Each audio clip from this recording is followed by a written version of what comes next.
दिनांक 3 जून 2014 दिल्लीतली पहाट. पुन्हा एकदा सत्ता स्थापन. जनतेसोबत विजय उत्सव साजरा करण्यासाठी बीडला जाण्याची तयारी.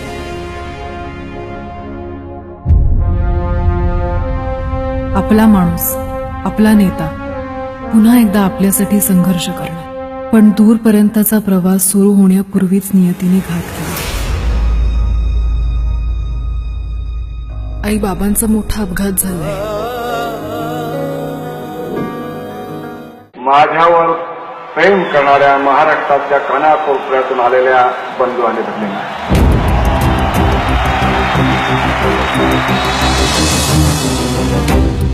जेवढे लोक आत आहेत तेवढेच लोक बाहेर आहेत. तरी मी पोहोचत नसलो तरी माझा आवाज तुमच्यापर्यंत पोहोचतो. दुर्लक्षित आहे त्यांना मी आधी न्याय देतो. बीडमध्ये माझा पराभव करणारा आतापर्यंत जन्मात आला नाही. लोकसभा निवडणुकीत आपणच निवडून येणार. माझ्या समोर कुणालाही उभं करा, त्याला पाडल्याशिवाय मी बसणार नाही. बीडच्या जनतेला सत्तेत दिल्याशिवाय मी शांत बसणार नाही.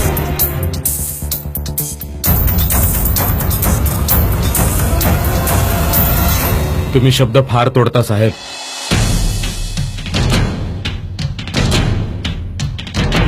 माणसं तोडण्यापेक्षा शब्द तोडलेला काय होईल.